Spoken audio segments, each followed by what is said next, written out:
السلام عليكم ورحمة الله وبركاته.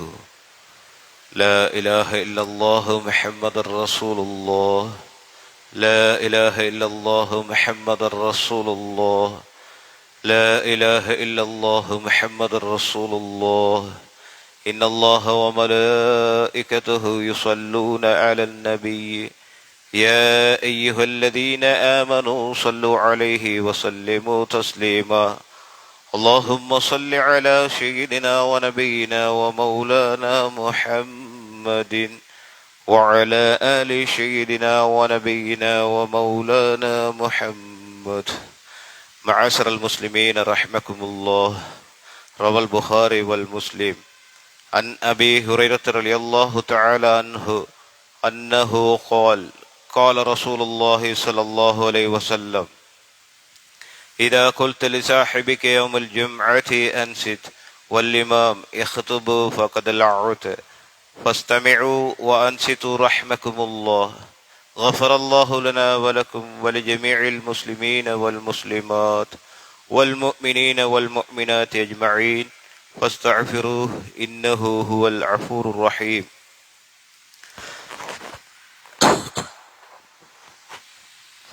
ஜும்மாவுக்கு சமூகம் அளித்துக் கொண்டிருக்கும் அல்லாஹ்வின் நல்லடியார்களே, அல்லாஹு தஆலா நம் அனைவரின் பாவங்களையும் மன்னிப்பானாகவும்.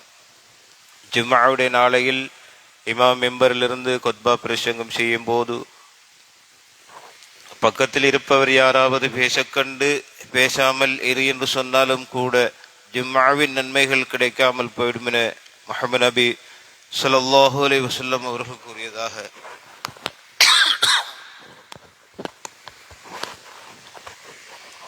அபூ ஹுரைரா ரலியல்லாஹு தஆலா அன்ஹு அவர்கள் அறிவித்திருக்கிறார்கள். எனவே இமாம் அவர்கள் ஓதுகின்ற ஜும்மாவை கேட்டு அதன்படி அமல் செய்ய அல்லாஹு தஆலா நம் அனைவருக்கும் நல்லருள் புரிவானாகவும். ஆமீன் ஆமீன் யா ரப்பல் ஆலமீன்.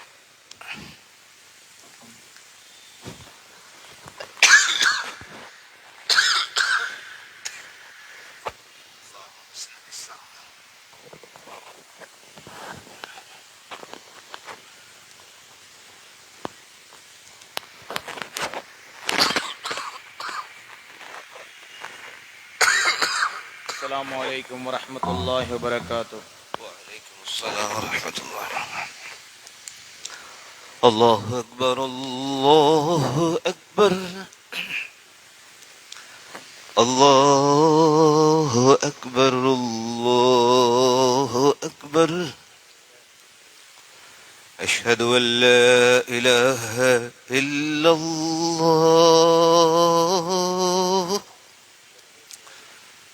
أشهد أن لا إله إلا الله. أشهد أن محمد رسول الله. أشهد أن محمد رسول الله. حي على الصلاة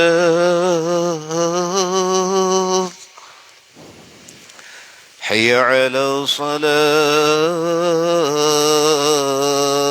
الصلاة حي على الفلاح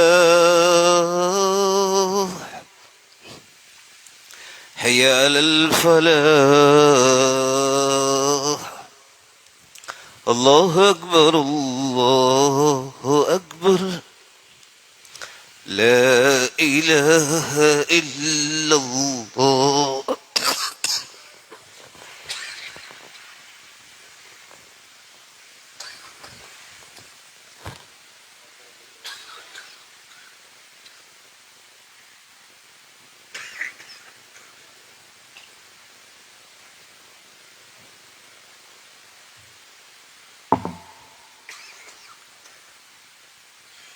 الحمد لله الحمد لله رب العالمين، والصلاة والسلام على سيدنا محمد وعلى آله وصحبه أجمعين. أما بعد، فقد قال الله تبارك وتعالى في كلامه العزيز: أعوذ بالله من الشيطان الرجيم بسم الله الرحمن الرحيم ولا تبغ الفساد في الأرض إن الله لا يحب المفسدين صدق الله مولانا العلي العظيم وقال نبينا محمد صلى الله عليه وسلم الفتنة أشد من القتل صدق رسول الله صلى الله عليه وسلم எல்லாம் வல்ல ஏக இறைவன் அல்லாஹ் ஒருவனை போற்றியவனாக நமது உயிரிலும் மேலான கண்மணி நாயகம் முஹம்மது முஸ்தபா ஸல்லல்லாஹு அலைஹி வஸல்லம் அன்னவர்கள் மீதிலும் அன்னவர்களின் பரிசுத்த அஹ்லுல் பைத்துகள் சதிய சஹாபாக்கள் தாபிஊன்கள் தபஉ தாபிஈன்கள் நபிமார்கள் வலிமார்கள் இமாம்கள் முஸ்லிமான முஃமினான சகலர் மீதிலும் அல்லாஹுவின் ஸலவாத்தும் சலாமும் சாந்தியும் கருணையும் என்றென்றும் நிலவட்டும் என வேண்டியவனாக ஷங்கையுடைய ரமலானுடைய மாதத்திலே புனித ஜும்ஆவுடைய கடமையை நிறைவேற்றுவதற்காக வருகை தந்து அல்லாஹுடைய மாளிகையிலே இஅ்திகாஃபுடைய நிய்யத்தோடு அமர்ந்திருக்கின்ற அன்பு சகோதரர்களே, அல்லாஹுவின் நல்லடியார்களே, அல்லாஹுவும் அவனது தூதர் நபிகள் நாயகம் ஸல்லல்லாஹு அலைஹி வஸல்லம் அன்னவர்களும் எங்களுக்கு எவைகளை ஏவியிருக்கின்றார்களோ அவைகளை எடுத்தும் எவைகளை தவிர்த்திருக்கின்றார்களோ அவைகளை தவிர்த்தும் நடக்க முதலில் எனக்கும் அப்பால் உங்களுக்கும் வசியத்தை செய்கின்றேன். தக்வாவை கொண்டு நல்ல உபதேசம் புரிகின்றேன். அல்லாஹுவின் நல்லடியார்களே, அல்லாஹ் சுப்ஹானஹு வ தஆலா மனித குலத்தை படைப்பதற்காக மலக்குகளிடத்திலே ஆலோசனை செய்த பொழுது மலக்குகள் அல்லாஹ்விடத்திலே கேட்டார்கள், யா அல்லாஹ், பூமியிலே குழப்பத்தை தோற்றுவிக்கக்கூடிய இரத்த ஆற்றை ஓட்டக்கூடிய ஒரு இனத்தையா நீ படைக்கப் போகிறாய் என்று மலக்குகள் அல்லாஹ்விடத்திலே கேட்டார்கள். அல்லாஹ் சுப்ஹானஹு வ தஆலா சொன்னான், நீங்கள் அறியாதவற்றை நான் அறிகிறேன். என்னுடைய கலீஃபாவாக நான் மனிதனை என் பிரதிநிதியாக படைக்கப் போகிறேன் என்று அல்லாஹ் சுப்ஹானஹு வ தஆலா மலக்குகளுக்கு பதில் சொல்லி இருக்கிறான். தன்னுடைய பிரதிநிதி இவ்வளவு நம்பிக்கையாக தனக்கு நடக்க வேண்டும் என்று அல்லாஹ் படைத்திருந்த போதிலும் மலக்குகள் கூறியது போல இந்த உலகத்திலே ஃபசாதுகளை, குழப்பங்களை, ஃபித்னாக்களை உருவாக்கக்கூடியவனாகவே மனிதன் இந்த உலகத்திலே இருந்து கொண்டிருக்கின்றான். நபி ஆதம் அலைஹிஸ்ஸலாத்து வஸ்ஸலாம் அன்னவர்களுடைய பிள்ளைகளோடு இந்த பிரச்சனை ஆரம்பமாகி விடுகிறது.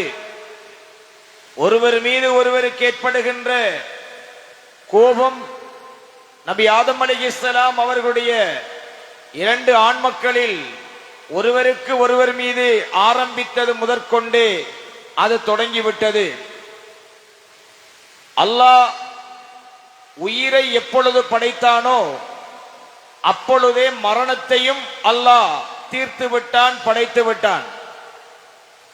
இந்த உலகத்திலே மனிதனாக பிறக்கின்ற எல்லோரும் ஒரு நாள் மரணித்தே தீர வேண்டும் என்பது அல்லாஹ் முதல் மனிதருடைய மரணம் இயற்கை மரணம் அல்ல, அது ஒரு படுகொலை என்பதை கொண்டு ஆரம்பிக்கிறது. ஆதம் அலைஹிஸ்ஸலாத்து வஸ்ஸலாம் அன்னவர்களுடைய ஒரு மகன் மற்றொரு மகனை கொலை செய்து முதலாவது மரணம் இந்த உலகத்திலே இயற்கை மரணம் அல்ல, அது ஒரு படுகொலையில் தான் முடிந்தது என்பது குர்ஆன் எங்களுக்கு தருகின்ற அறிவு ஞானம். அதனால் மனித செயற்பாடுகள் இந்த உலகத்திலே இவ்வாறுதான் தொடரப்போகிறது என்பதை முதல் மரண மன்னவர்கள் சொன்னார்கள். ஃபித்னாக்கள், ஃபசாதுகள் இந்த உலகத்திலே மலிந்து கிடக்கும் என்பதை குர்ஆனும் ஹதீஸும் எங்களுக்கு அழகாக சொல்லித் தருகிறது. ஆனால் இஸ்லாத்திலே இறுதி நபியாக நபிகள் நாயகம் ஸல்லல்லாஹு அலைஹி வஸல்லம் அன்னவர்கள் அரபு குலத்திலே பிறந்ததன் மீது யூத கிறிஸ்தவ சமுதாயத்தவர்கள் பொறாமை கொண்டார்கள். அவர்களுக்கு நன்றாக தெரியும், அரபு குலத்திலே இறுதி நபியாக மக்கமா நகரிலே பிறந்தது நமது நபிகள் நாயகம் ஸல்லல்லாஹு அலைஹி வஸல்லம் அன்னவர்கள்தான் என்று அவர்களுக்கு நன்றாவே தெரியும். பெருமானார் ஸல்லல்லாஹு அலைஹி வஸல்லம் அன்னவர்களுடைய அங்க லட்சண அடையாளங்களோடு தௌராத்தும் ஜபூரும் இஞ்சீலும் ஏனைய சுகுபுகளும் ஸல்லல்லாஹு அலைஹி வஸல்லம் அன்னவர்களை பற்றி முன்னறிவித்தல் செய்யாமல் பெருமானார் ஸல்லல்லாஹு அலைஹி வஸல்லம் பிறக்கவில்லை. ஆனால் யூத கிறிஸ்தவ சமுதாயத்தின் விருப்பத்துக்கு மாறாக அரபு குலத்திலே ஸல்லல்லாஹு அலைஹி வஸல்லம் அன்னவர்கள் பிறந்த போதே இந்த இஸ்லாமிய சமுதாயத்தை எவ்வாறு சீரழிக்க வேண்டும் என்கின்ற எல்லா விதமான திட்டங்களையும் சூழ்ச்சிகளையும் அந்த இரு சமுதாயத்தை சேர்ந்த தீவிரவாதிகள் அன்றிருந்தே திட்டமிடத் தொடங்கினார்கள். அவர்கள் எடுத்துக்கொண்ட திட்டத்திலே நயவஞ்சகர்களை இஸ்லாத்தை தழுவ வைத்து இஸ்லாமியர்களுக்குள்ளே குழப்பத்தை ஏற்படுத்துவதற்கான முயற்சிகளை யூத கிறிஸ்தவர்கள் செய்தார்கள். உங்களுக்கு தெரியும், நபிகள் நாயகம் ஸல்லல்லாஹு அலைஹி வஸல்லம் அன்னவர்களுடைய அருமை மனைவி, அதிகமான நபிமொழிகளை எங்களுக்கு காத்து தந்த நமது தாயார் அன்னை ஆயிஷா ரலியல்லாஹு தஆலா அன்ஹா, அதே போன்று நபித்தோழர் முஆவியா ரலியல்லாஹு அன்ஹு போன்றவர்களுக்கும் நான்காம் கலீஃபாவான ஸல்லல்லாஹு அலைஹி வஸல்லம் அன்னவர்களுடைய மருமகனான சய்யிதுனா அலி இப்னு அபீ தாலிப் ரலியல்லாஹு அன்ஹு அன்னவர்களுக்கும் இடையில் போர் மூளுகின்ற அளவுக்கு அந்த நயவஞ்சகர்களுடைய சதிகள் மிக வலிமையாக திட்டமிடப்பட்ட வரலாறுகளை நாங்கள் பார்த்திருக்கிறோம். எந்த அளவுக்கு என்றால், சய்யிதுனா அலி ரலியல்லாஹு தஆலா அன்ஹு அன்னவர்கள் ஃபாத்திமா நாயகி ரலியல்லாஹு தஆலா அன்ஹா அன்னவர்களுக்கு இந்த உலகத்திலே அருளாக பிறந்தவர்கள், சொர்க்கத்தின் தலைவர்கள் என்று நபிகள் நாயகம் ஸல்லல்லாஹு அலைஹி வஸல்லம் அன்னவர்களால் புகழாரம் சூட்டப்பட்டவர்கள். ஸல்லல்லாஹு அலைஹி வஸல்லம் அன்னவர்களை மறைத்து வைத்துவிட்டு இமாம் ஹசன் இமாம் ஹுசைன் ரலியல்லாஹு அன்ஹுமா இருவரையும் காட்டினால் அச்சு அசலாக அது நபிகள் நாயகத்தின் தோற்றமாகவே இருக்கக்கூடியவர்கள். இந்த உலகத்திலே அவர்களுடைய முகத்தை பார்த்துவிட்டு எறும்பு கூட அவர்களை கடிக்காது, ஈ கூட அவர்களை தீண்டாது. அப்படிப்பட்ட சுவனத்து தலைவர்களான இரண்டு அந்த தீபங்களையும் நஞ்சூட்டி கொன்றவர்கள் யார்? வெட்டி கொன்றவர்கள் யார்? உலகத்திலே இஸ்லாமிய பெயர் தாங்கிகளாய் அன்று வாழ்ந்தவர்கள்தான். கர்பலா யுத்தம் நடக்கிறது. இமாம் ஹுசைன் ரலியல்லாஹு அன்ஹு அவர்கள் கர்பலா களத்திலே லுஹருடைய பாங்கு ஒலிக்கிறது, லுஹர் தொழுகிறார்கள். இமாம் ஹுசைன் ரலியல்லாஹு அன்ஹு அவர்களை வெட்ட வந்தவர்களும் லுஹர் தொழுகிறார்கள். ஒரு தரப்பிலே இமாம் ஹுசைன் ரலியல்லாஹு அன்ஹு லுஹர் தொழுகை நடத்துகிறார்கள், மறுதரப்பிலே அவர்களை வெட்ட வந்தவர்களும் லுஹர் தொழுகிறார்கள். பார்த்தீர்களா ஆச்சரியத்தை? யூத கிறிஸ்தவ சக்திகளின் நயவஞ்சகர்களின் சூழ்ச்சிகளின் விஸ்வரூபம் எந்த அளவு இருந்தது என்று சிந்தித்து பாருங்கள். ஆனால் அதை இஸ்லாமிய உம்மத் அன்று கூட புரிந்து கொள்ளவில்லை. இன்று மட்டுமா புரிய போகிறது? அதனால் எதிரிகள் இஸ்லாமியர்களை சிதைப்பதற்காக இரண்டு வழிகளை கடைபிடிக்கின்றார்கள். ஒன்று, நயவஞ்சகர்களை இஸ்லாமியர்களாக இஸ்லாத்தை தழுவ வைத்து அவர்களை வைத்து நம்முடைய மார்க்கத்தை குழப்புகிறார்கள். இரண்டாவதாக, அப்படியான நயவஞ்சகர்கள் மூலம் இளைஞர்களை விலை கொடுக்கப்பட்டு இளைஞர் சமுதாயம் வழிதவறிய பாதைக்கு ஈர்க்கப்பட்டு அந்த இளைஞர்களை வைத்து இஸ்லாம் சின்னாபின்னமாக்கப்பட்டு கொண்டிருக்கிறது. இந்த இரண்டு விடயங்களிலும் நாம் அவதானம் செலுத்த தவறினால் இஸ்லாமிய சமுதாயம் ஒரு காலத்திலும் தலை நிமிர்ந்து வாழ முடியாது என்பதை நாம் அனைவரும் புரிந்து கொள்ள வேண்டும். அதுதான் நீங்கள் பாருங்கள், உலகத்தின் எந்த பாகத்திலும் பாருங்கள், உலகத்தில் எங்கேயாவது யூத தீவிரவாதம் என்ற ஒரு வார்த்தை கேள்விப்பட்டிருக்கிறீர்களா? இல்லை. கிறிஸ்தவ தீவிரவாதம் என்று கேள்விப்பட்டிருக்கிறீர்களா? இல்லை. இந்து தீவிரவாதம் என்று கேள்விப்பட்டிருக்கின்றீர்களா? இல்லை. ஆனால் நம்முடைய அண்டை நாடான இந்தியாவை பாருங்கள், அங்கே RSS என்கின்ற இந்து தீவிரவாத அமைப்பு இஸ்லாமியர்களை நடுத்தருவிலே கல்லால் அடித்து மண்டையை பிளந்து கொல்லுகிறது. உலகத்தின் நீதிக்கண்கள் இதுவரைக்கும் திறக்கவில்லை. அவர்களை தெருவிலே சாதாரண ஒரு மிருகத்தை விட கேவலமாய் கொன்று குவிக்கின்றார்கள், எரிக்கின்றார்கள். அமெரிக்காவினுடைய நீதி அங்கே வந்ததா? இல்லை. ஐநாவினுடைய நீதி அங்கே வருகிறதா? இல்லை. பலஸ்தீனத்தை பாருங்கள், அந்த மக்களுடைய சொந்த மண்ணை அபகரித்து நாளாந்தம் நூற்றுக்கணக்கான ஆயிரக்கணக்கான மக்களை சுமார் 7 தசாப்தங்களாக அங்கே சியோனிசம் கொன்று குவித்துக் கொண்டிருக்கிறது. அதுவெல்லாம் தற்காப்பு யுத்தமாக சித்தரிக்கின்றது உலகம். ஆனால் அந்த மக்களுக்கு நீதி கிடைத்திருக்கிறதா? இல்லை.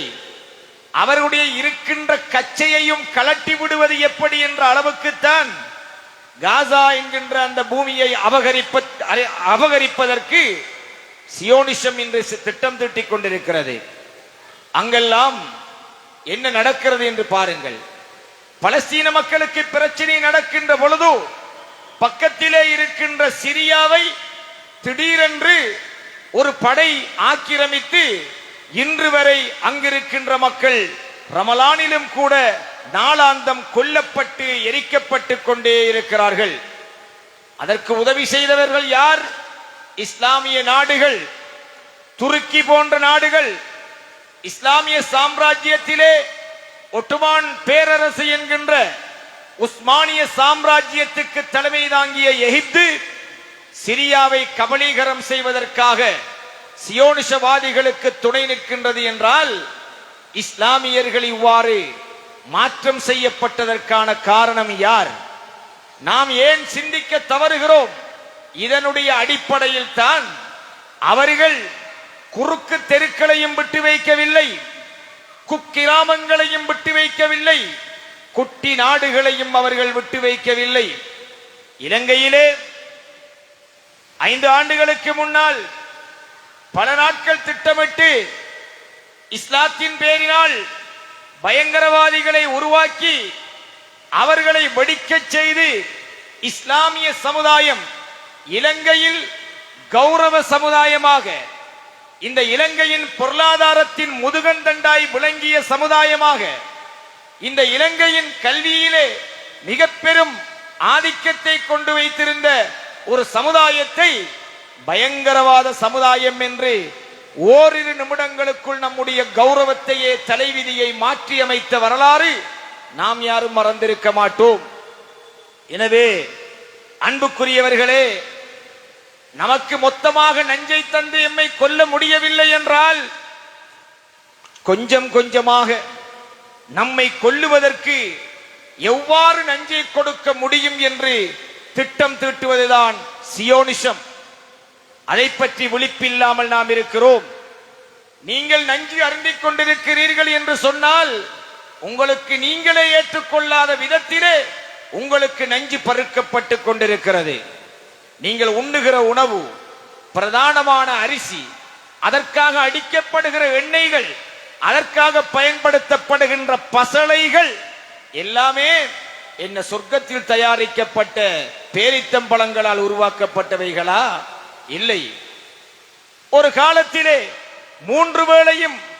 உணவை சாப்பிட்டு சோற்றை சாப்பிட்ட மக்களுக்கு பாறாங்கல்லை தூக்கக்கூடிய பலம் இருந்தது. ஆனால் இன்றைய உணவு மனிதனுக்கு நோயாக மாறிவிட்டது. ஏன் சிந்தித்தோமா? எனவே இஸ்லாமிய சமுதாயம் உணவு தொடக்கம் சகல விடயங்களிலும் சியோனிசத்தினுடைய கட்டுக்குள் சிக்கி தவிக்கின்ற இந்த காலத்திலே இறுதியாக நமக்கு இருக்கின்ற சமயம் கூட அவர்களின் கட்டுப்பாட்டுக்குள்ளேதான் இருக்கிறது. யாராவது ஒரு சியோனிச சக்தி மார்க்கத்திலே ஒரு குழப்பத்தை உருவாக்கிவிட்டால், அது பிறையிலா இருக்கட்டும், பெருநாளிலா இருக்கட்டும், தாடியிலா இருக்கட்டும், ஆடையிலா இருக்கட்டும், தொழுகையிலா இருக்கட்டும், எதில் உருவாக்கினாலும் அதையும் ஒரு புதிய ஒரு ப்ராடக்டாக ஏற்றுக்கொண்டு அதற்கென்று ஒரு சமுதாயம், ஒரு குழு உருவாகக்கூடிய சூழ்நிலையிலே நாம் இருந்து கொண்டிருக்கிறோம். எனவே அன்புக்குரியவர்களே, நம்முடைய சகல விடயத்திலும் நாம் உன்னிப்பாக அவதானமாக, யாரோ ஒருவன் பொக்கெட்டிலே ஹலால் என்று சீல் பண்ணி அனுப்புகிறான் என்பதற்காக உணவை ஹலாலாக்கிக் கொள்கிறோம். அதை பற்றிய பின்புலங்களை நாங்கள் தேடுவதில்லை. செத்த கோழியா, தக்பீர் பண்ணப்பட்ட கோழியா என்று தெரியாமலே வருகிற கோழியை சமைத்து திண்டுவிட்டு இன்று என்னுடைய வீட்டிலே கோழிக்கறி என்று பெருமை பேசுகிற சமுதாயமாக நாம் மாறிவிட்டோம் என்றால் நம்முடைய சிந்தனைகளும் அப்படித்தானே இருக்கும்.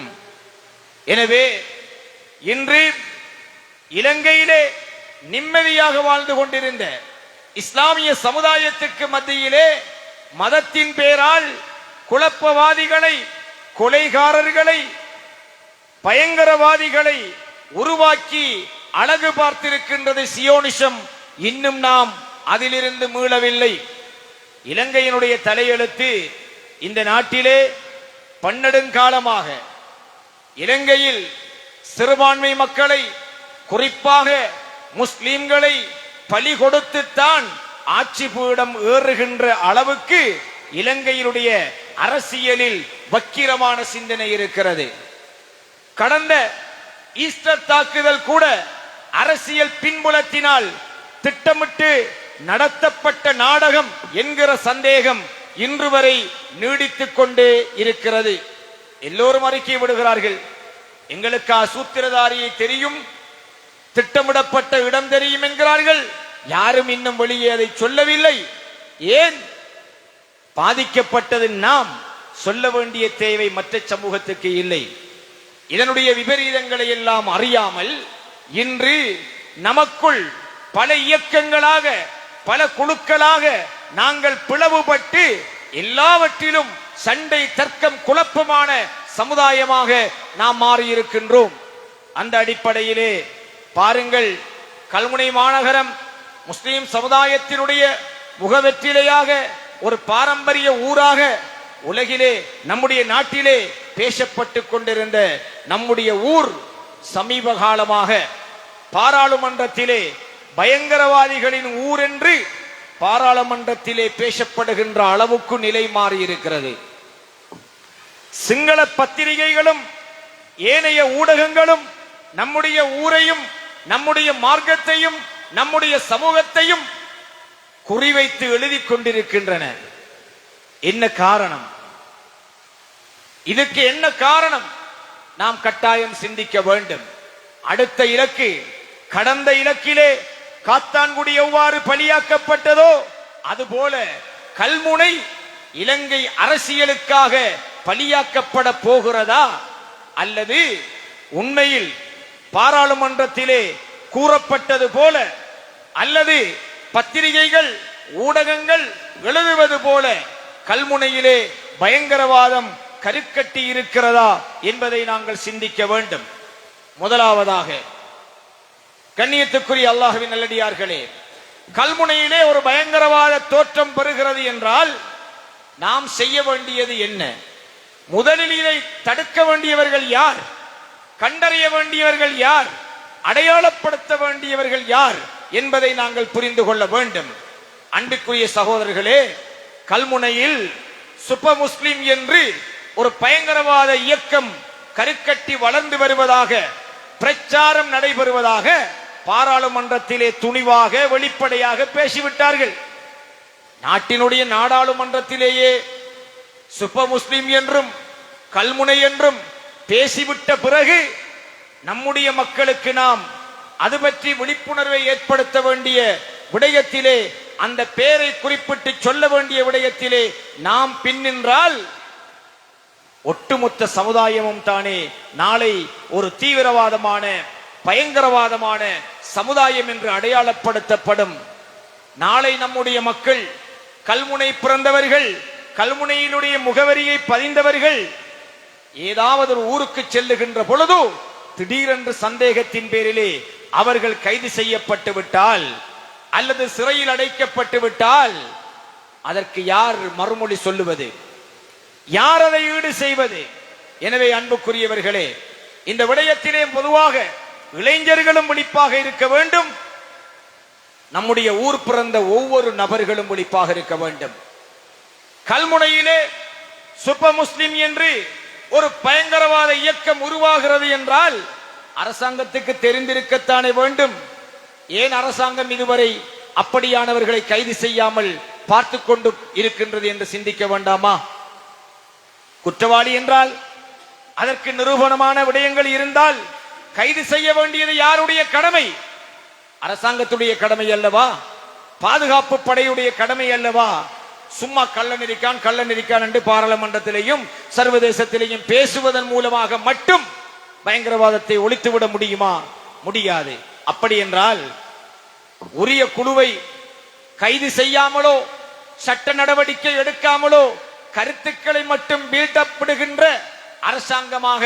அரசாங்கம் இருக்கும் என்றிருந்தால் அது இஸ்லாமியர்கள் மீதான ஒரு திட்டமிட்ட ஒரு சதியாக இருக்கலாமா என்ற சந்தேகத்தை எங்களுக்கு கிளப்புகிறது.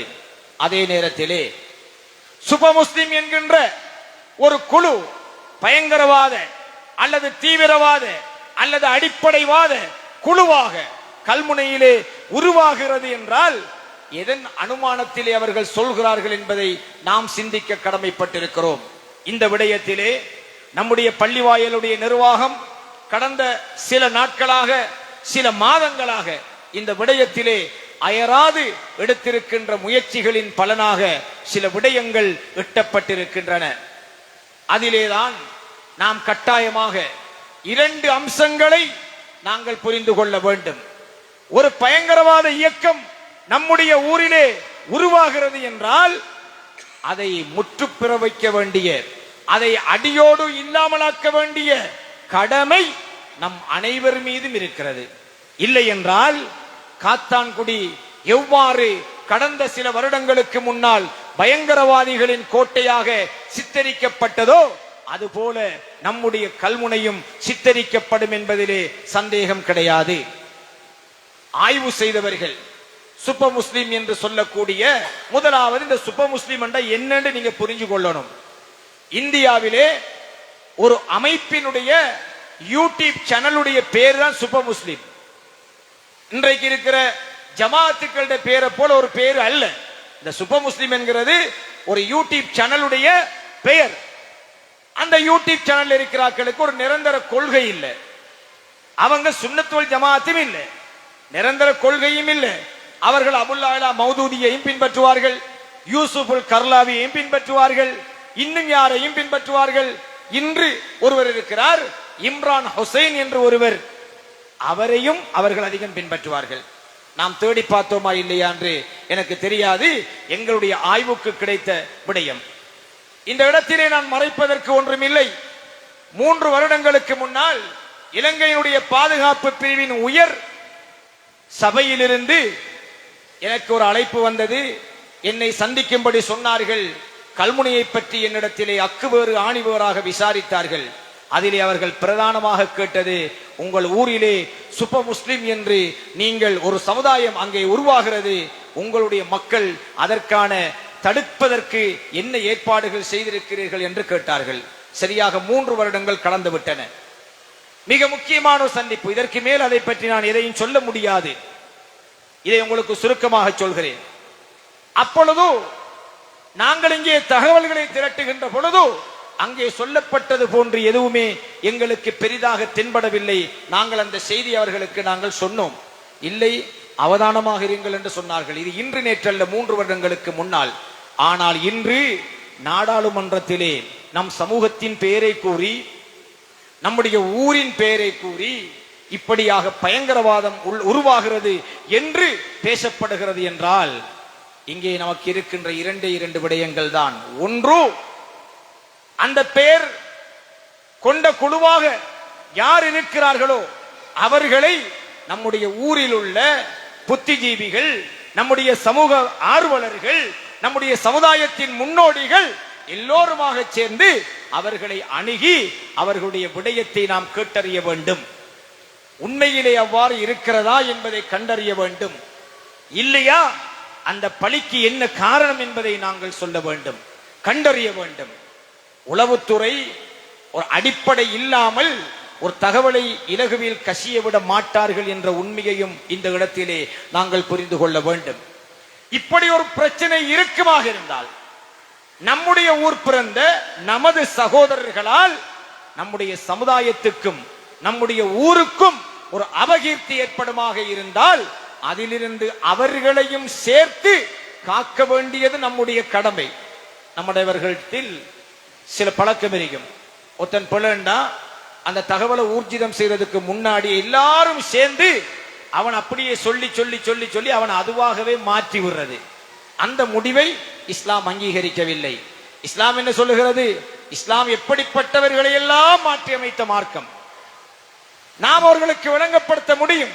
உங்களுக்கு தெரியும், ஜஹரானுடைய பயங்கரவாதி ஜஹரானுடைய பிரச்சனையிலே அவன் பள்ளிக்கு மாபுளொட்ட போனவனும் மறியல் இருக்கான். மாபுளொட்ட போனதும் குத்தமாடா, அவன் மறியல் இருக்கான். போன்ல 2 நிமிஷம் கதைச்சவனும் மறியல் இருக்கான். சும்மா சந்திச்சவன் சிரிச்சவன் எல்லாரும் மறியல். பாருங்கள், இந்த சுப்ப முஸ்லிம் என்று சொல்ல முதல்ல இந்த பேர் இங்கே இருக்கா இல்லையான்னு தெரியல. இந்த பெயரை வைத்துத்தான் இலங்கை அரசாங்கம் அந்த இயக்கத்தை அடையாளப்படுத்துகிறது. முதலாவதாக நாங்கள் புரிந்து கொள்ள வேண்டும், அதில் இருக்கின்ற சகோதரர்கள், நீங்கள் ஜும்ஆவுக்கு வந்திருந்தால் அல்லது அவர்களோடு தொடர்புடையவர்கள் ஜும்மாவுக்கு வந்திருந்தால் நீங்க சொல்ல வேண்டும், பயங்கரவாத தடை சட்டத்தின் கீழால் ஒரு இளைஞன் கைது செய்யப்படுவானாக இருந்தால் அவன் மட்டுமல்ல, அவன் தொலைபேசியில யார் யார் அவனோட தொடர்பாக இருந்தாங்க அடுத்த லிஸ்ட் கைது செய்யப்படும். பெற்ற தாய் தந்தை கைது செய்யப்படுவார்கள். கற்பித்த பாடசாலை ஆசிரியர்கள் விசாரணைக்குட்படுத்தப்படுவார்கள். வகுப்பு நண்பர்களாய் இருந்தவர்கள் கைது செய்யப்படுவார்கள். அவனுடைய வீதியிலே பக்கத்து வீட்டுக்காரனாய் இருந்தவன் கூட கைது செய்யப்படுவான். இதுதானே கடந்த காலத்திலே நடந்தது. நீங்கள் எல்லாம் ஜஹரானுடைய ஆட்களா? இல்லை. ஆனால் உங்கள் குசினிகளுக்குள் வெங்காயம் வெட்டுகின்ற கத்தி கூட பிடிக்கப்பட்டதா இல்லையா? எனவே நம் சமுதாயத்தில் ஒருவன் இப்படி தீய செயல்களுக்கு துணை நிற்பானாக இருந்தால் அவனால் அவஸ்தைப்பட போவதும் அவமானப்பட போவதும் அந்த முத்திரையை சூட்டப்பட போவதும் அவன் மட்டுமல்ல. அன்பு சகோதரர்களே, அதனால் முதலாவது விஷயமாக நாம் எடுக்க வேண்டிய முடிவு, அப்படியான சகோதரர்களை எம் சமூகத்தை விட்டு தூரமாகி சென்று விடாமல், பயங்கரவாதத்திலே அவர்கள் ஈடுபட்டு விடாமல், இலங்கையுடைய தேசிய பாதுகாப்புக்கு ஒரு பிரச்சனை உருவாக்கக்கூடியவர்களாக ஆக்கி விடாமல் அவர்களை நாங்கள் கட்டாயமாக அவர்களுக்கு ஒரு நல்வழியை காட்டுவதற்கான முயற்சியை அனைவரும் எடுக்க வேண்டும். அது உலமாக்களுடைய கடமை மட்டுமல்ல, பள்ளி நிர்வாகிகளுடைய கடமை மட்டுமல்ல, இந்த ஊரில் இருக்கின்ற சகலருக்கும் அந்த பொறுப்பு இருக்கிறது. ஒருவேளை அவர்கள் பயங்கரவாதிகளாக ஆகுவதற்கு உள்நோக்கங்களோடு தான் இருக்கிறார்கள் என்பது அறியப்படுமாக இருந்தால் அதற்கான நடவடிக்கையையும் நாங்கள் எடுக்க வேண்டும். நாம் ஒரு ஆளை போய் அரெஸ்ட் பண்ணலாமா, விசாரிக்கலாமா? ஏலா. அப்ப நாம அப்படி ஒரு தீவிரவாத செயற்பாடும் திட்டமும் இருக்கும் என்றிருந்தால் கட்டாயமாக நாங்கள் செய்ய வேண்டிய கடமை, ஒரு ஆபத்து நடந்த பிறகு, ஜஹரான் வெடிச்சத்துக்கு பிறகு காத்தாங்குடி மக்கள் சொன்னாங்க, அவன் பெயர் தாங்கி முஸ்லிம், அவன் ஜனாசாவை கூட எங்கட ஊர்ல அடக்க மாட்டோம் என்று சொன்னார்கள். ஒரு தவறு நடந்த பிறகு அதை செய்வதை விட அந்த தவறு நடப்பதற்கு முன்னர் ஒன்று அந்த சகோதரர்களையும் நாம் நல்ல வழியிலே காப்பாற்றி நம்முடைய சமூகத்துக்கும் நம்முடைய மார்க்கத்துக்கும் நம்முடைய ஊருக்கும் அபகீர்த்தி ஏற்படாமல் காக்க வேண்டிய நம்முடைய கடமை இல்லையா?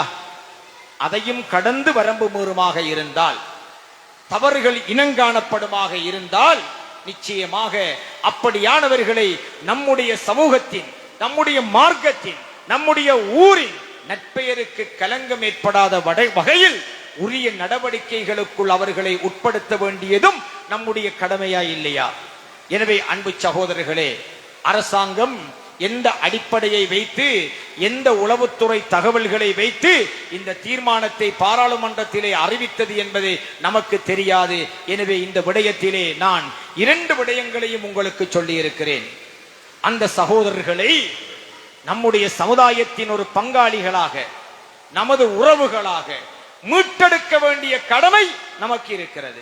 என்று பாருங்கள், ஒரு லெக்கு லெவல் விளங்காத சில இளைஞர்கள் இந்த பேஸ்புக்ல அடைது ஊருடைய தன்மானமே, ஊருடைய கௌரவம், மார்க்கத்துக்கு அபகீர்த்தியான விஷயமே என்கிறத கருத்துல கொள்ளாம அந்த குறிப்பிட்ட நபர்களோடு, சுப்ப முஸ்லிம் சார்ந்தவர்களோடு அவங்க நல்லா இருக்கிற அந்த சுப்ப முஸ்லிம்ங்கிற பேர் வாரத்துக்கு முன்னாடி உறவாயிருந்த போட்டோக்களை போட்டு இவரும் அவரால் தான், அவரும் இவரால் தான் என்று பேஸ்புக்ல எழுத தொடங்கிட்டாங்க.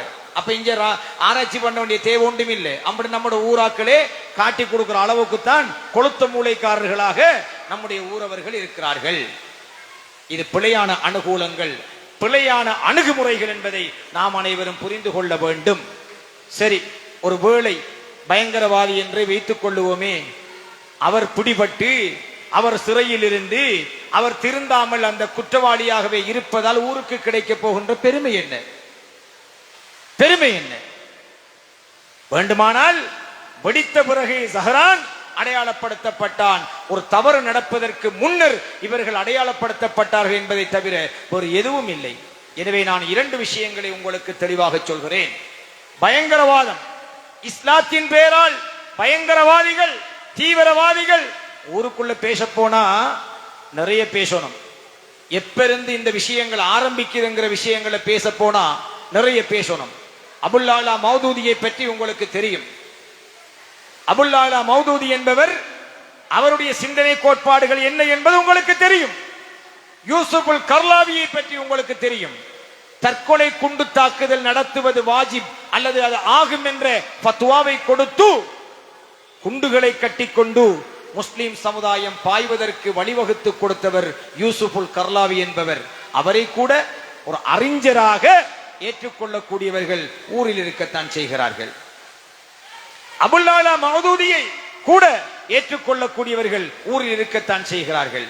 எனவே சன்னம் சன்னமாக சின்ன சின்ன விஷயங்கள்ல மார்க்கத்திலே முரண்பாடுகளை தோற்றுவித்து நவீன சிந்தனை என்கின்ற பெயரிலே இளைஞர்களை உசுப்பேத்தி எம்முடைய சமுதாயத்தை பலி கொடுக்கின்ற இந்த தீய செயலுக்கு நாங்கள் ஒரு பொழுதும் முன்னிற்க கூடாது, துணை போக கூடாது, பார்த்து கொண்டு மௌனிகளாக இருக்க கூடாது. அன்புக்குரிய சகோதரர்களே, இந்த சுப்ப முஸ்லிம் என்பவர்கள் பிரதானமாக ஏற்றுக்கொள்ளக்கூடிய அறிஞர்களில் அபுல் ஆலா மௌதூதியும் இருக்கிறார், யூசுஃபுல் கர்லாவியும் இருக்கிறார். 2 பேரும் மறைந்து விட்டார்கள், வஃபாத் ஆகிவிட்டார்கள். ஆனால் ஷேக் இம்ரான் ஹுசைன் என்ற ஒருவர் இன்னும் இருக்கிறார். அவர் அறிவியல் ரீதியாக பேசுகின்ற ஒருவர் என்று ஏற்றுக்கொள்ளப்பட்டவர் தான். ஆனால் அவருடைய சிந்தனை தாக்கத்தினால் இளைஞர்களுக்கு மத்தியில் வேறு வேறு பிரச்சனைகள் உருவெடுக்கப்படுகிறது, வளர்க்கப்படுகிறது என்பதை நாங்கள் புரிந்து கொள்ள வேண்டும். அடுத்ததாக, இந்த பயங்கரவாத இயக்கங்கள் தோற்றம் பெறுவதற்கான வழிவகைகள் என்ன என்பதை பற்றிய ஆய்வு என்ன சொல்கிறது தெரியுமா? நல்ல இளைஞர்களை சந்தித்து, திறமையானவர்களை சந்தித்து, அவர்களுக்கு மூளை செலவை செய்து, அவர்களை பள்ளிவாசல்கள் அல்லாத ஒரு தனிப்பட்ட இடங்களிலே, இது நான் யாரையும் குறிப்பிட்டு பேசவில்லை, இலங்கையில் ஆய்வுக்கு உட்படுத்தப்பட்ட ஆய்வு ரிப்போர்ட்டை தான் உங்களுக்கு நான் சொல்கிறேன். இவ்வாறு தனிப்பட்ட இடத்திலே சீக்ரெட்டான இரகசியமான வகுப்புகள் என்ற பெயரிலே அவர்களை மூளைச்சலவை செய்து அங்கே பாருங்கள் ஆப்கானிஸ்தானில் என்ன நடக்கிறது, ஈராக்கில் என்ன நடக்கிறது, ரஷ்யாவில் என்ன நடக்கிறது என்ற பிரச்சாரங்களை கொடுத்து அவர்களை அப்படியான கருத்துக்கள் ஊடாக ஈர்த்து ஒரு நவீன சிந்தனைகள் என்ற பெயரிலே அவர்களை தவறான முறையிலே வழிநடத்தப்பட்டு அவர்கள் உருவாக்கப்படுகின்றார்கள் என்று இந்த ஆய்வு எங்களுக்கு சுட்டிக்காட்டுகிறது. அவர்கள் மக்களை, இளைஞர்களை எடுப்பதற்கு பள்ளிவாசல்கள் போன்ற இடங்களுக்கு வந்து அந்த இளைஞர்களை அவர்கள் மெதுவாக தம்முடைய கூட்டத்திலே சேர்த்துக் கொள்கிறார்கள். இப்படியான விஷயங்கள் எல்லாம் தெளிவாக சொல்லப்பட்டிருக்கிறது. அன்புக்குரிய இளைஞர்களே, நமது மார்க்கம் பரிபூரணமான மார்க்கம். பாருங்கள், சிரியாவில் யாருக்கு யுத்தம் நடக்கிறது என்று பாருங்கள். இரண்டு தரப்பும் முஸ்லிம்கள். பலஸ்தீனத்திலே யாருக்கு யுத்தம் நடக்கிறது என்று பாருங்கள். இஸ்ரேலுக்கும் பலஸ்தீனத்துக்கும் யுத்தம் நடந்தாலும் வெஸ்ட் பேங்க் என்று சொல்லக்கூடிய இன்று அதிபராக இருக்கக்கூடிய அப்பாசுடைய படைக்கும் மற்ற பலஸ்தீன போராளிகளான படைக்கும் இடையிலே யுத்தம் நடக்கிறது. இரண்டு தரப்பிலும் கொல்லப்படுகின்றவர்கள் யார்? இவர்களுக்கு அடிப்படையாக கொடுக்கப்பட்டது என்ன? கடந்த பல வருடங்கள் ஐஎஸ் என்கின்ற தீவிரவாத அமைப்பு சியோனிசத்தினுடைய செல்லப்பிள்ளை என்று மேடைகள் தோறும் தொண்டைகளியே நாங்கள் கத்தி தெரிந்தோம். யாராவது கேட்டீர்களா? அவர்களை உத்தம புருஷர்களாக நம்பினீர்கள். ஆனால் இன்று வெளிப்படையாக அது இஸ்ரேலால் உருவாக்கப்பட்ட படை என்று வெளிப்படையாக அறிவிக்கப்பட்டு விட்டதா இல்லையா? வஹாபிசம் என்பது அமெரிக்காவால் உருவாக்கப்பட்ட ஒரு இயக்கம் என்று மேடை தோறும் தொண்டைகளிலே நாங்கள் கத்தினோம். யாரும் நீங்கள் கேட்கவில்லை. ஆனால் ஹிலாரி கிளின்டன் என்ன சொன்னார்? 20 வருடங்களுக்கு மேலாக அவர் சொல்லி இப்ப கிட்டத்தட்ட 20 வருஷம் ஆகிட்டு 20 வருடங்களுக்கு மேலாக வஹாபிசத்தை வளர்ப்பதற்கு ஃபண்ட் பண்ணினது அமெரிக்கா தான் என்று பகிரங்கமாக ஒத்துக்கொண்டாரா இல்லையா? எனவே காசி ஃப்ரீயா வருது,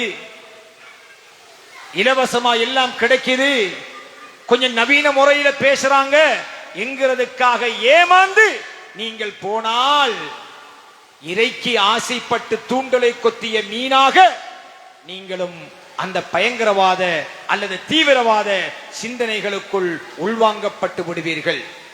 அதனால் நீங்கள் சமுதாயத்துக்கும் கெட்ட பேரை எடுத்துக் கொடுத்து, இஸ்லாத்திற்கும் கெட்ட பேரை எடுத்துக் கொடுத்து, ஊருக்கும் கெட்ட பேரை எடுத்துக் கொடுத்து நீங்கள் நம்பிக்கை துரோகிகளாக மாறிவிடாதீர்கள். எனவே இந்த ஹுத்பா பிரசங்கத்திலே தெளிவாக உங்களுக்கு நான் ஒரு விடயத்தை சொல்லுகிறேன்.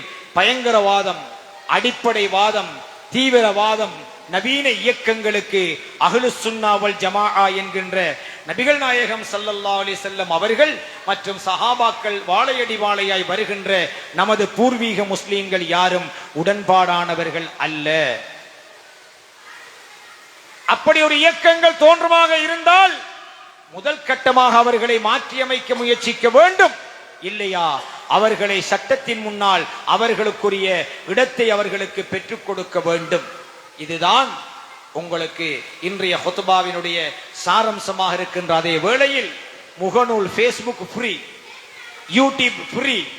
வாய்க்கு வந்ததை எழுதலாம், கைக்கு வந்ததை எழுதலாம், நினைச்சதெல்லாம் எழுதலாம் என்று விட்டு நீங்களும் சேர்ந்து கொண்டு நம்முடைய ஊருடைய பாருங்கள், ஏனைய ஊர்களோடு ஒப்பிடுகிட்ட இந்த ஃபேக் ஐடி வச்சு ஒரு கீழ்த்தரமான வார்த்தை பிரயோகங்கள்ல முகநூலை பயன்படுத்துகிற இளைஞர்கள் அதிகம் உள்ள ஊராக நம்முடைய ஊர் மாறி இருக்கிறது. என்னத்துக்கு எழுதுற, ஏன் எழுதுற ஒன்றும் தெரியா, அதோட பின்புலம் ஒன்றும் தெரியா. நீங்கள் மௌனமாக இருந்தால் அன்புக்குரியவர்களே, இந்த சுப்ப முஸ்லிம் என்கின்ற பிரச்சனையில் மௌனிகளாக இருந்தால், பாதுகாப்பு படையினுடைய தகவலின்படி பல இளைஞர்கள் குறிப்பாக கிழக்கு மாகாணம் முழுவதிலும் அங்கங்கு கொஞ்சம் கொஞ்சமாக ஒரு ஒன்று திரட்டப்பட்ட அமைப்பாக அது இயங்கிக் கொண்டிருப்பதாக தகவல்களை உத்தியோகபூர்வமாக எங்களுக்கு அறிவித்திருக்கிறார்கள். எனவே அன்புக்குரியவர்களே, அந்த அமைப்பிலே செயல்படுகின்ற இளைஞர்களே, உங்களுக்கு நல்ல நோக்கம் இருக்கும். இஸ்லாத்தை பின்பற்றோனும், தாடி வைக்கணும், தலப்பா கட்டோனும், அப்படியான விஷயங்களை பின்பற்றோனும், தொழணும் என்றிருந்தால் அதுக்கு அழகிய முறைகள் இருக்கின்றன. தென்னை மரத்துக்கு கீழே இருந்து பாலை குடித்தாலும் கள்ளு குடித்தவன் என்று தான் பார்க்கின்றவன் சொல்லுவான் என்று நம்முடைய முன்னோர்கள் சொல்லி இருக்கிறார்கள் அல்லவா? அன்புக்குரிய சகோதரர்களே, சந்தேகத்துக்கு இடமான நடைமுறைகளை விட்டுவிடுங்கள். இஸ்லாத்தை வெளிப்படையாக பின்பற்றுங்கள். அல்லாஹ் ஸல்லல்லாஹு அலைஹி வஸல்லம் அவர்களுக்கு சொன்னான், லியுல்ஹிரஹு அலத்தீனி குல்லிஹ். இந்த மார்க்கத்தை நாயகமே யா ரசூலல்லாஹ் நீங்கள் வெளிப்படையாகத்தான் சொல்ல வேண்டும். அவ்வளவையும் அல்லாஹு தஆலா வெளிப்படையா உங்களுக்கு அறிவிச்சிருக்கான். லியுல்ஹிரஹு அலத்தீனி குல்லிஹ். நாயகத்துக்கு எல்லா விஷயத்தையும், தொழுகையில என்னடா ஒளிச்சு தொழ இருக்குது, தாடியில என்னடா ஒளிச்சு வளர்க்கறதுக்கு இருக்குது, பெருமானா ஸல்லல்லாஹு அலைஹி வஸல்லம் உடைய சுன்னத்துக்களை பின்பற்றதுக்கு என்னத்துக்குடா ஒளிச்சு சீக்ரெட் மீட்டிங் இல்ல என்ன சீக்ரெட் இருக்குது? எனவே அன்புக்குரியவர்களே, ரகசியமா பேசணும் என்று ஒரு கூட்டம் போடப்பட்டாலே அது உங்களை வழிகெடுப்பதற்கான அல்லது சமுதாயத்துக்கு அபகீர்த்தி ஏற்படுத்துவதற்கான அந்த கூட்டங்கள் என்பதை நீங்கள் புரிந்து கொள்ள வேண்டும். பாருங்கள், எங்களுக்கு கிடைத்திருக்கின்ற தகவலின்படி அது உண்மையா பொய்யா என்பதை அரசாங்கம் தான் ஊர்ஜிதம் செய்ய வேண்டும். இளைஞர்கள் படிக்க தேவையில்லை, விவசாயம் செய்ய வேண்டும், ஆடு மாடு கால்நடைகள் வளர்க்க வேண்டும் என்ற மாதிரியான சிந்தனைகளும் கொடுக்கப்படுகிறதாம் என்று ஒரு செய்தி கிடைத்திருக்கிறது. பாருங்கள், நம்முடைய முன்னோர்கள் அறிஞர் சித்தி லெப்பை, சர் ராசிக் ஃபரீத், டிபி ஜாயா போன்ற பெரும் அரசியல் தலைவர்கள், கௌரவத்தோடு வாழ்ந்த தலைவர்கள், தக்வாவோடு வாழ்ந்த தலைவர்கள், அவர்கள் எம்முடைய சமுதாயம் ஒரு கல்வி சமூகமாக மலர வேண்டும் என்பதற்காக அவர்கள் பதியுதீன் மஹமூத் போன்ற பெரும் அரசியல் தலைவர்கள் எல்லாம் எவ்வளவோ கஷ்டப்பட்டார்கள்.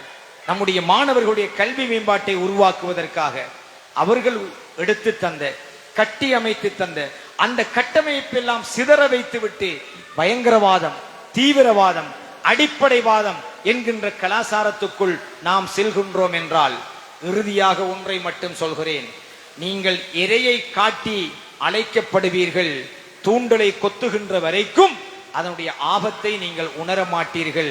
அல்லாஹ் சுப்ஹானஹு வ தஆலா நம்முடைய சமுதாயத்தை, நம்முடைய ஊரை, நம்முடைய இளைஞர்களை, அரசாங்கம் எந்த இயக்கத்தை பயங்கரவாத இயக்கம் என்ற அடையாளம் கண்டு உளவு தகவல்கள் அடிப்படையில் ஊர்ஜிதப்படுத்தி இருக்கிறார்களோ அந்த சகோதரர்கள் அனைவரையும் அல்லாஹ் சுப்ஹானஹு வ தஆலா கண்மணி நாயகம் ஸல்லல்லாஹு அலைஹி வஸல்லம் உடைய பெயருடைய மரியாதைக்காகவாவது பாதுகாக்க வேண்டும் என்று பிரார்த்தனை செய்ய வேண்டும். உலகளாவிய ரீதியில் முஸ்லிம் என்ற டெரரிஸ்ட், பயங்கரவாதிகள் என்கிற அளவுக்கு ISIS வந்துச்சு, அல் கைதா வந்துச்சு, இன்னும் எத்தனை அமைப்பு. இப்ப சிரியாவில் ஒரு பிரச்சனை, எல்லா இடத்திலையும். லிபியாவில் கடாபிய அடிச்சு கொண்டது யாரு? சதாம் ஹுசைன பிடிச்சு கொடுத்தது யாரு? எல்லாமே முஸ்லிம்கள். ஒரு முஸ்லிம் தனது சகோதரனை எவ்வாறு திருத்தி அமைக்க வேண்டும் என்கிற அடிப்படை கூட தெரியாத அளவுக்கு இஸ்லாமிய இயக்கவாதம் தலை தூக்கிவிட்டது. தெருவுல பொம்புளைங்களை தெருவுல சுட்டு சப்பாத்து காலால ஏறி மிதிச்சு இழுத்துக்கிட்டு போறாங்கன்னு சொன்னா, சுட்டவனும் முஸ்லிம், கொல்லப்பட்டவனும் முஸ்லிம், ஏறி மிதிச்சவனும் முஸ்லிம். வெக்கம் இல்லையா? இந்த புகழை தேடி தர வேண்டும் என்றுதானா ஸல்லல்லாஹு அலைஹி வஸல்லம் இந்த உம்மத்துக்காக அவ்வளவு தியாகம் செய்தார்கள்? எல்லோரும் லா இலாஹ இல்லல்லாஹ் முஹம்மதுர் ரசூலுல்லாஹ்வுல ஒன்றுபட்டு இருக்கிறோம். அன்பு சகோதரர்களே, அல்லாஹ்வுடைய கண்ணியத்தை, ஸல்லல்லாஹு அலைஹி வஸல்லம் அவங்களோட கண்ணியத்தை நாமளே சீரழிச்சு போட்டு இருக்கிறோம் இல்லையா? இன்றைக்கு குடும்ப வாழ்க்கை விஷயத்துல நாம காதி நீதிமன்றங்களுக்கு நம்மட வழக்குகள் போய்கொண்டிருக்கிறது. மாற்று மதத்தை சேர்ந்தவர்கள் பகிரங்கமாக நம்முடைய மார்க்கத்தை எங்கிருந்து ஏச தொடங்குகிறார்கள் தெரியுமா? கண்மணி நாயகம் ஸல்லல்லாஹு அலைஹி வஸல்லம் அன்னவர்கள் இருந்து ஏச தொடங்குறான். நாயகத்துக்கு இந்த ஏச்ச வாங்கி கொடுத்தால் யாரு? குடும்பத்தை எப்படி நடத்தணும்னு தெரியாம குடும்பம் நடத்தி பெருமானா ஸல்லல்லாஹு அலைஹி வஸல்லம் அவங்களுக்கும் கெட்ட பேர் ஏற்படுத்தி கொடுக்கிறோம். பயங்கரவாதம், டென்மார்க் ஸல்லல்லாஹு அலைஹி வஸல்லம் உடைய கேலி சித்திரத்தை வரைந்தது, தலையிலே குண்டை வைத்து வரைந்தது. பெருமானா ஸல்லல்லாஹு அலைஹி வஸல்லம் இஸ்லாமியர்கள் தீவிரவாதிகளாகி அவர்களுக்கு டென்மார்க் சித்திரம் வரைஞ்சி அவங்களோட தலையில குண்டு வச்சு போட்டோ வெளியிடணும் என்றுதான் எதிர்பார்த்தார்களா? நீங்க இந்த உலகத்துல பாவம் செஞ்சாலும் உங்களுக்காக அல்லாஹ்வுடைய அர்ஷுக்கு கீழே சஜிதாவுல மன்றாடி உங்களை கரை சேர்ப்பேன் என்று சொன்னார்களே ஸல்லல்லாஹு அலைஹி வஸல்லம். அந்த பெருமானா ஸல்லல்லாஹு அலைஹி வஸல்லம் அவர்களுக்கு இந்த சமுதாயம் தேடிக் கொடுக்கும் புகழ் இதுதானா அன்பு சகோதரர்களே? எனவே நம்முடைய அந்த சகோதரர்களை நம்முடைய உடன்பிறப்புகளாக எண்ணி அவர்களை நமது இந்த இணைப்பான பயணத்திலே குற்றமற்ற, பயங்கரவாதமற்ற, தீவிரவாதமற்ற, அடிப்படைவாதமற்ற, அரசாங்கத்தின் சந்தேகங்களுக்கு இன்னும் இடம் கொடுக்காத ஒரு சமுதாயமாக நம் உறவுகளாக சேர்த்து பயணிப்போம் என்பதை கூறிக்கொள்வதோடு, அதையும் கடந்து தீவிரவாதம் அவர்களிடம் இருக்கும் என்றிருந்தால், பயங்கரவாதம் இருக்கும் என்றிருந்தால், நம் மார்க்கத்தின், சமூகத்தின், ஊரின் கௌரவத்தை காப்பாற்ற, நட்பெயரை காப்பாற்ற அப்படியானவர்களுக்கு சட்டம் தன் கடமையை செய்யும்படி நடவடிக்கைகளை எடுக்க வேண்டும் என்று வேண்டி எல்லாம் வல்ல அல்லாஹ் சுப்ஹானஹு வ தஆலா கண்மணி நாயகம் ஸல்லல்லாஹு அலைஹி வஸல்லம் அன்னவர்கள் ஊடாக தந்த இந்த மார்க்கத்தை பின்பற்றுகின்ற நாம் அனைவரும் அந்த பெருமானார் ஸல்லல்லாஹு அலைஹி வஸல்லமுடைய உம்மத் என்கின்ற பெருமையோடு வாழ வைப்பானாக. பயங்கரவாதத்தை விட்டும், அடிப்படைவாதத்தை விட்டும், தீவிரவாதத்தை விட்டும் பாதுகாக்கப்பட்ட சமுதாயமாக எங்களை ஆக்கியல் புரிவானாக. யா அல்லாஹ், எங்கள் முன்னோர்கள் கௌரவமாக கட்டிக்காத்து தந்த இந்த கல்முனை மாநகரத்தை அபகீர்த்தியான பெயர்களை விட்டு பாதுகாத்து தந்தல்வாயாக. யா அல்லாஹ், உண்மையிலேயே குறிப்பிடப்படுகின்ற சகோதரர்களுடைய உள்ளத்திலே தவறான உள்நோக்கங்கள் இருக்கும் என்றிருந்தால், யா அல்லாஹ், சங்கையான ரமலானுடைய மாதத்திலே அவர்களுடைய உள்ளங்களை நீ திருப்பி விடுவாயாக, நன்மையின் பக்கம் திருப்பி விடுவாயாக, அவர்களை தீனுக்காக வாழக்கூடிய மக்களாக ஆக்கியல் புரிவாயாக, மார்க்கத்தின் கௌரவத்தை காக்கின்ற காவலர்களாக ஆக்கி விடுவாயாக. யா அல்லாஹ், அப்படியான சகோதரர்களை எங்கள் சகோதரர்களாய் நாங்களும் அவர்களும் ஒன்றித்து வாழ்ந்து இஸ்லாத்துக்கு நட்பெயர் கொடுக்கின்ற சகோதரர்களாக ஆக்கியல் புரிவாயாக. யா அல்லாஹ், எங்கள் சமுதாயத்திலே வர்த்தகத்தில் ஈடுபட்ட மக்களுக்கு வர்த்தகத்திலே நல்ல செழிப்பை கொடுப்பாயாக, அதிக இலாபங்களை கொடுப்பாயாக. யா அல்லாஹ், ஜகாத்து கொடுக்கக்கூடிய மக்களாக அவர்களை ஆக்குவாயாக, ஏழைகளின் துடைக்கின்ற மக்களாக அவர்களை ஆக்குவாயாக. யா அல்லாஹ், கல்வித்துறையிலே ஈடுபட்டிருக்கின்ற எங்கள் இளைஞர் சமுதாயம் மார்க்கப்பற்றோடு அந்த கல்வித்துறையிலே சமுதாயத்துக்கு நட்பெயர்களை தரக்கூடிய இளைஞர்களாக, யுவதிகளாக அவர்களை ஆக்கியல் புரிவாயாக. இந்த ரமலானிலே நாம் நோக்கவிருக்கின்ற நோன்புகளையும், நாம் நிறைவேற்றவிருக்கின்ற இரவு வணக்கங்களையும் இதர வணக்கங்களையும் யா அல்லாஹ் எங்களை நின்று ஏற்றுக்கொள்வாயாக. சங்கையான ரமலானுடைய மாதத்திலே, புனிதமான ஜும்ஆவுடைய நாளையிலே, துஆக்கள் அங்கீகரிக்கப்படுகின்ற நேரத்திலே யா அல்லாஹ் நாங்கள் கேட்ட துஆக்களை அங்கீகரித்தல் புரிவாயாக. ஆமீன் யா ரப்பல் ஆலமீன். வல்ஹம்துலில்லாஹி ரப்பில் ஆலமீன். அல்ஹம்துலில்லாஹி ரப்பில் ஆலமீன். والصلاة والسلام على سيدنا محمد وعلى آله وصحبه أجمعين. أما بعد، فيا عباد الله، أوصيكم وإياي بنفسي أولا بتقوى الله. يا أيها الذين آمنوا اتقوا الله وقولوا قولا سديدا يصلح لكم أعمالكم ويغفر لكم ذنوبكم ومن يطع الله ورسوله فقد فاز فوزا عظيما. إن الله تعالى أمرنا أن نصلي على النبي صلى الله عليه وسلم. قال الله تبارك وتعالى: إن الله وملائكته يصلون على النبي يا أيها الذين آمنوا صلوا عليه وسلموا تسليما. فأجيبوا عباد الله إلى ما دعاكم وصلوا وسلموا على من به الله هداكم. اللهم صل وسلم وبارك عليه. اللهم اغفر لنا، اللهم ارحمنا، اللهم ثبت أقدامنا وأقدام أهلنا وأقدام أزواجنا وأولادنا وقومنا على دينك وطاعتك وإيمانك وإسلامك يا أرحم الراحمين.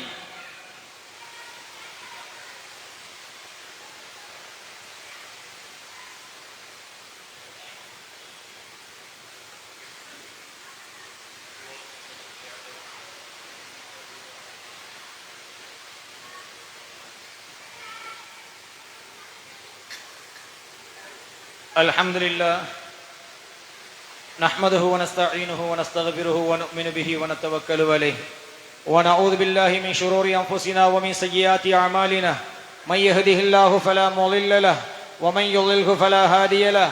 ونشهد أن لا إله إلا الله وحده لا شريك له. ونشهد أن سيدنا محمدا عبده ورسوله. اللهم صل وسلم على سيدنا محمد المختار وآله الأطهار وأصحابه الأخيار أما بعد فيا عباد الله أوصيكم وإياي بنفسي أولا بتقوى الله اتقوا الله حق تقاته ولا تموتن إلا وأنتم مسلمون واعتصموا بحبل الله جميعا ولا تفرقوا حافظوا على الصلاة والزكاة والصوم والحج عليكم بامتثال الفرائض والنوافل واجتناب المحارم والمكاره إن حسن الكلام كلام ربنا ذي الجلال والإكرام وهو يقول وابتغي فيما آتاك الله الدار الآخرة ولا تنس نصيبك من الدنيا وأحسن كما